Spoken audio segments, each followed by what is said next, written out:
It's a Bruins Thursday here on Jones and Keefe on WEEI. It was Mike Milbury this morning with Greg Hill. We got Andrew Raycroft of Nesson joining us now. He's brought to you by John Sewer and Drain Cleaning, the name to know when your drains don't flow. Razor, what was that the other night? What was that? Well, let's start with, the good news is we will never have to worry about firing coaches in a Patriots parade because they have zero chance of winning anything for a really, really long time. So let me get that out there first. No one's paying attention to them on Sunday.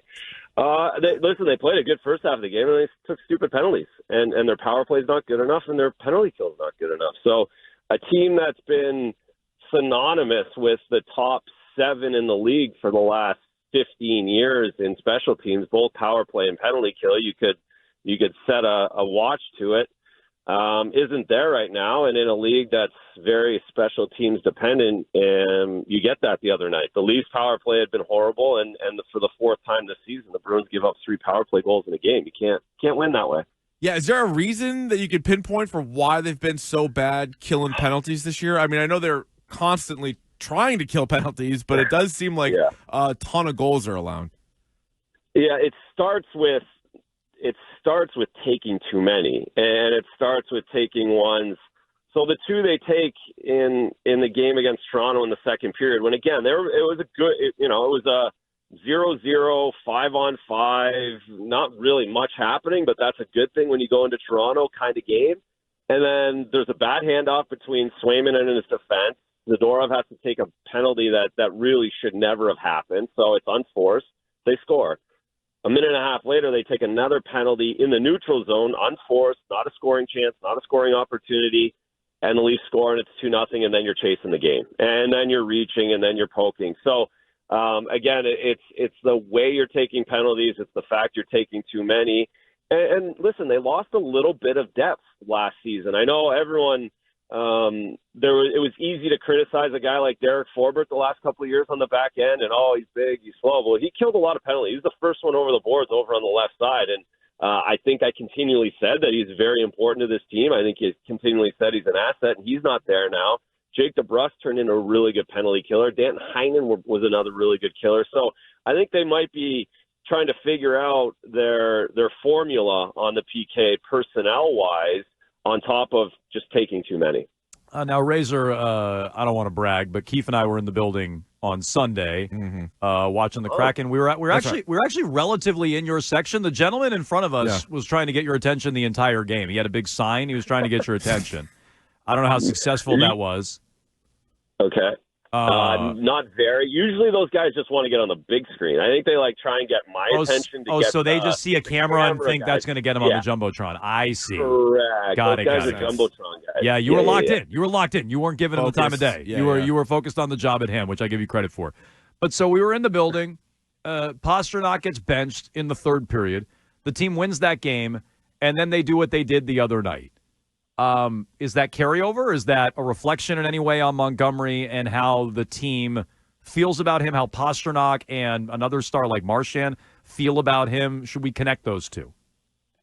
No, I don't get that sense at all. I traveled with the team this weekend. I went up to try, and I thought everyone was in pretty good spirits. They're pretty happy that they shut everybody out on the weekend. I think it was a pretty good perfect storm for the benching of David. You're up 2-0. You guys saw it. They were out shooting Seattle 25-6 after 2 periods.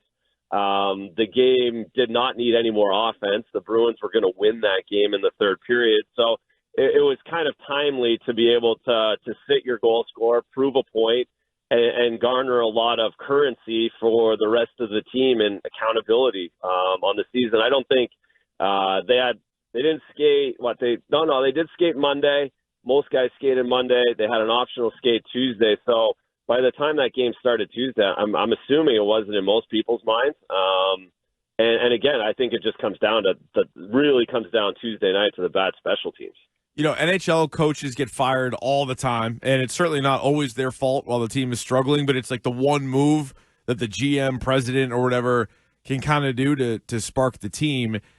Do you think the way things are going that Montgomery could survive a losing streak? Like, let's say they rip off 3. They've only lost 1 now, but I'm just saying, like, the way things are going right now, the team's below 500, if they drop 2-3 in a row, do you think he's going to survive that?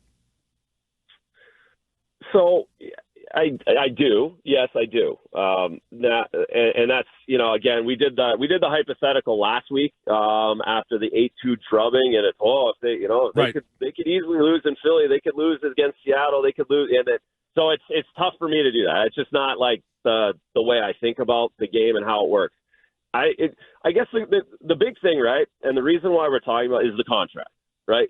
Yep. If he had a year left on his contract next year, would we be calling for a firing? Would we be that's kind of the way I'm picturing this? Like, okay, let's take all the business out of it. Would we be saying? Would you be asking me if you're going to fire Jim Montgomery, who's had two of the best seasons, regular seasons, in Bruins history the last 2 years, and lost to the Stanley Cup finalists and the Stanley Cup winner in the playoffs the last 2 years? Would you be calling for his head this early in the season? I don't think so. I mean, I might be Razor, but I can't speak to everybody else. No, but yeah, I maybe think the front office. But I also think going back to last year, as great as his regular seasons have been, I think if he doesn't get out of the first round last year, he loses his job. Like, I think it came down to that game to go to the second round. Of course, but if I've got a lot of sayings of buts. If this had this, and that would be my uncle, right? Yeah, we could do the buts. We can't do that, right? Like blue. Well, yeah. So I don't see it. I just don't see it. It's still early in the season. He's got some time to build this group. It's not ideal to be under 500. We've talked. You have to sort things out. I'm not saying everything's perfect.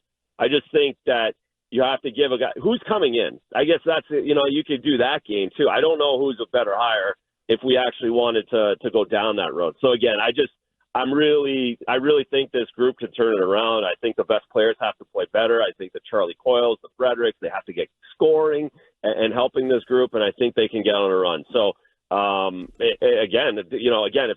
if they lose 8 in a row here, then you can continue to ask me that. It might change. And I don't know who would be better. I really don't. But on the current staff, do you see any of those guys as future NHL head coaches, like some of the assistants right now, whether it's here or somewhere else? Like, are there a guy like Chris Kelly or somebody that you feel like, that guy's going to be a head coach? Well, Joe Sacco has been a coach in the NHL. He coached a long time. He had coached in Colorado. So I would I haven't asked any of those guys personally if they have aspirations for that, but I assume, like all of us, we have goals and we continue to try and get better at what we do. I would assume they would want to be head coaches or wouldn't turn it down if it was offered, but I don't know. I don't know what that dynamic is. If Monty's so good and they like him so much, how come they haven't given him a contract extension? I don't know. I don't know. I don't know if it could be a lot of different things, I suppose, term, money. But that's kind of what's hanging around this, and I certainly have no insight on that. We talked last week about Jeremy Swayman. Well, actually, both goalies we talked about last week. But I'm curious now to this point of the year, and I get it that they're trying to kill off a lot of penalties, and Toronto scores 3 power play goals the other night. But just looking at the overall numbers, he's now down to 40th in the league in goals against average. How would you say I know the stats don't always tell the story. So how would you say through whatever it is, 10 starts that he has had, Swayman is playing? I think he's been good. I think it's really hard to have good numbers when you're giving up 3 power play goals, because essentially you have to be really perfect the rest of the way, and you have to get a lot of shots to get your numbers up. So 3 power play goals, you need 30 power play shots to end up 900, which is a respectable number in this league. The save percentages are going down. Shooters are getting better. So when you put up a 6 spot early in the season, that's going to inflate your 6 goals in a half a game last week. Yeah, that's going to really inflate the numbers. So I think the numbers aren't ideal, but you can explain that. I think his game itself has been good, and I think he needs a little bit of help, both goaltenders, on that penalty kill. Because again, if you're a goaltender, you're giving up 3 power play goals in a game, it's just never going to make your stats look good. Because again, I can go and I could take those out, because I think we could all agree, like, it wasn't like he had a chance on those power play goals Tuesday night in Toronto. So you take those out, and he made 20 of 20 saves 5-on-5 and looked pretty solid outside of those. So I think the penalty kill numbers, and this goes back, guys, to to maybe why the goaltending numbers have been so amazing here for a long time is because the penalty kill has been so good for so long and so much better than everybody else in the league that we're seeing what can happen if you have a bad penalty kill to goaltender numbers on top of standings. There's a name out there that apparently is garnering interest throughout the league on the Bruins. Short of firing Montgomery, maybe they can make a change to the roster. I guess where I'm going with this. Kevin Weeks says that a lot of teams are interested in pending UFA Trent Frederick. He's drawing attention in the marketplace. That doesn't mean the Bruins are going to trade him if he's drawing attention. But is there a name on the roster where you look at it and go, okay, if the Bruins were going to make a switch to their roster, they're not going to fire Montgomery. They're going to have to change things up with the team to get penalty killing or whatever they need. Is there a name you look at that would be a logical guy to move? Is Frederick that guy? Well, no, I don't think so, because I think Freddie is very important to this group. I think they expect a lot out of him. And of course, again, contract business side of it, that stuff starts leaking out. And trust me, agents, the top guys on Elliott Friedman, Kevin Weeks, the insiders in all sports, the first 5 guys on their list of phones who they call the most are 5 agents.